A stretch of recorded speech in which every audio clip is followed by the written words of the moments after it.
વડોદરા ખાતે આવેલી પ્રતિષ્ઠિત પારુલ યુનિવર્સિટીએ પોતાના હેલ્થ કેર અને સહાયક પ્રોગ્રામમાં એડમિશન માટે ભૂટાનના 300થી વધારે વિદ્યાર્થીઓનું સ્વાગત કર્યું છે। આટલી મોટી સંખ્યામાં ભૂટાનના વિદ્યાર્થીઓ દ્વારા મેળવવામાં આવેલ એડમિશન સરહદ પાર શૈક્ષણિક ક્ષેત્રમાં સહયોગ કેળવવો યુનિવર્સિટી માટે એક સીમાચિહ્નરૂપ બાબત છે। વિદ્યાર્થીઓની આગામી બેચ ભૂટાનમાં યુનિવર્સિટીની મજબૂત અને હકારાત્મક ઇમેજને વધારે પ્રબળ બનાવશે। કેમ્પસમાં ભૂટાનના 400થી વધારે વિદ્યાર્થીઓની સફળતા સાથે 300 નવા વિદ્યાર્થીઓની આ ઇન્ટરનેશનલ શૈક્ષણિક સંસ્થા સાથેના જોડાણને વધુ વ્યાપક બનાવશે। પારુલ યુનિવર્સિટી ખાતે મહિલા વિદ્યાર્થીઓ માટે વિશેષ સ્કોલરશિપની સુવિધા ઉપલબ્ધ કરાવવામાં આવી રહેલ છે અને તેને લીધે સંસ્થા ખાતે મહિલાઓના એડમિશનમાં નોંધપાત્ર પ્રમાણમાં વૃદ્ધિ જોવા મળી છે।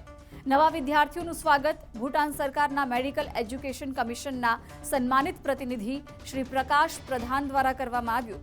યુનિવર્સિટી ભૂટાન સાથે આ નવી યાત્રાની શુભ શરૂઆત કરવા જઈ રહી છે, માટે તે વૈશ્વિક હેલ્થકેર સર્વિસના અગ્રેસરોની નવી પેઢીને તૈયાર કરવા માટે પોતાને કટિબદ્ધ તેમજ સુસજ્જ કરી છે। આ સાથે તેઓ તમામ વધારે સ્વસ્થ, મજબૂત અને સમાન ભવિષ્ય માટે સંપૂર્ણપણે કટિબદ્ધ છે।